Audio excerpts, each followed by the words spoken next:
Welcome to Pre-Market Analysis by Lakshmi Shri Investments and Securities Limited. Hello friends, welcome back to Lakshmi Shri Pre-Market Analysis video 27th of September 2024। Nifty आज morning में gap up के साथ हल्की शुरुआत तो हम लोगों ने की थी, लेकिन ओवरऑल हम लोगों ने बताया था कि ट्रेडेड स्टॉक्स में कि हमारे लिए इंपॉर्टेंट जो लेवल निफ्टी का होने वाला है वो 26,100 का रहेगा। 26,100 के ऊपर हम लोग बाउंस बैक करते हैं तो इमीडिएट में वहाँ से बाइंग करना चाहिए हम लोगों को। टारगेट्स हमारे अपसाइड निफ्टी में जो ओपन होते हुए आ रहे हैं वो 26,500 तक अब यहाँ से लगते हैं। कल के लिए क्या कर सकते हैं ये स्ट्रेटेजी देखने के लिए अभी थोड़ा सा हम लोगों को इंतजार करना पड़ेगा कि जब तक थोड़ा सा डीप ना मिले हम लोगों की 26,100 के लेट पे अगर हम लोग को डीप मिलता है कल के सेशन में, अगर हम लोग ओपन होते हैं गैप डाउन के साथ और उसके बाद वहाँ से अगर तो मोमेंटम तेजी हम लोग को मिलेगी। इसलिए अगर आप देखेंगे तो 1 आवर के टाइम फ्रेम पे हम लोग जिस हैमर के साथ यहाँ बुलिश कैंडल के साथ हम लोग ने यहाँ क्लोज किया है और उसके बाद यहाँ से हल्का सा हम लोगों को नीचे डाउन मिलेगा, जो कि हमारा एरिया सपोर्ट बाइंग का रहेगा वो रहेगा 26,100 से लेकर 26,050 के रेंज का रहेगा। अगर उसके आसपास हम लोग आते हैं तो बाइंग अपॉर्चुनिटीज़ यहाँ से करनी चाहिए। टारगेट्स हमारे जो अपसाइड निफ्टी में अब निकल के आ रहे हैं वो रहेगा 26,500 का लेवल है, उस टारगेट तक हम लोग जाते हुए दिख सकते हैं। बैंक निफ्टी में देखा जाए तो बैंक निफ्टी में भी बेहतरीन तेजी थी, 400 पॉइंट का जहाँ हम लोगों ने एक तेजी दिखाया। उसी तरीके से हम लोग 3 दिन की रेंज के अंदर ही ट्रेड कर रहे थे। उसके बाद हम लोगों ने 54,500 का लेवल हम लोग ने डिस्कस भी किया था कि उसके ऊपर हम लोग जाएंगे तो बाउंस बैक देखते हुए मिलेंगे। उसी तरीके से हम लोग को 250 पॉइंट का वहाँ से बाउंस बैक देखने के लिए मिला, लेकिन बट एक रेंज अभी भी बची हुई है। अगर देखेंगे तो लास्ट के 15-20 मिनट में हम लोगों ने एक छोटा सा गिरावट मार्केट में देखा, लेकिन इमीडिएट में हमारा जो रेजिस्टेंस एरिया बैंक निफ्टी के लिए बन के आ रहा है वो रहेगा 54,000 का एक मेजर रेजिस्टेंस सपोर्ट रेजिस्टेंस 54,000 का जो हमारे लिए बन के आ रहा है इमीडिएट में बेहतरीन एक सपोर्ट एरिया रहेगा। अगर वहाँ हम लोग आते हैं तो बाइंग जरूर करना चाहिए। टारगेट्स हमारे जो अपसाइड अभी भी निकल के आ रहे हैं 55,000 तक लग रहा है कि हम लोग टारगेट जाते हुए दिख सकते हैं बैंक निफ्टी में, वो एरिया अब रहेगा हमारे लिए। उसके बाद ही कुछ रिवर्सल आ सकते हैं, नहीं तो यहाँ तक के लिए एकदम ट्रेंड है कि यहाँ से अप ट्रेंड हम लोग बना रहेगा। इसलिए HDFC बैंक, ICICI बैंक और SBI ये बैंक जिसको सपोर्ट कर रहे हैं तो यहाँ से चांसेस ज़्यादा है कि मार्केट में तेजी हम लोगों को देखने के लिए मिल सकती है।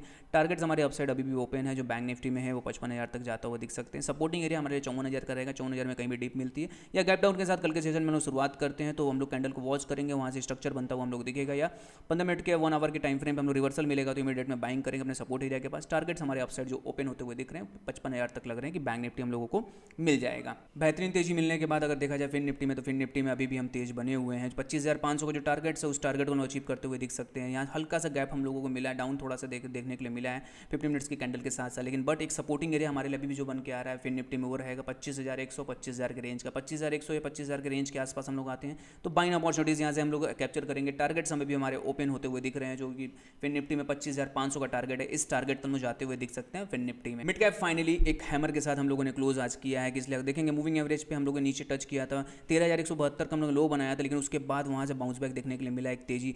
अब यहाँ से मिड कैप ये बता रहा है कि यहाँ से हम लोगों को तेजी मिलती, कल के सेशन में तेजी मिल सकती है। इसका मेन एक रीज़न ये भी है कि जितने भी सेलर्स हैं उसमें ट्रैप होते हुए दिख रहे हैं, तो 13,300 को अगर ऊपर हम लोग मिड कैप में कल के सेशन में ओपन करते हैं तो इमीडिएट में वहाँ से बाइंग की अपॉर्चुनिटीज़ को कैप्चर किया जा सकता है। टारगेट्स हमारे जो अपसाइड रहेंगे वो 13,500 का रहेगा। आज हम लोगों ने मिड कैप भी बाई दिया था जबकि उसमें प्रॉफिट भी बुक हो चुका है, तो चांसेस अभी भी मिड कैप में तेजी यहाँ से अब बनते हुए दिखेंगे। 3 दिन का हम लोग इनसाइड डेज जिस हिसाब से काम कर रहे हैं तो उसके ऊपर हम लोग क्लोज अगर होते हुए कल के सेशन में अगर आते हैं कि गैप अप के साथ शुरुआत करते हैं तो पूरे के पूरे सेलर ट्रैप हो जाएंगे और जो टारगेट्स हमारे रहेंगे 13,500 उस टारगेट तक हम लोग जाते हुए दिख सकते हैं मिड कैप में। Open instant DMAT and trading account with eKYC. Visit kyc.lakshmishri.com.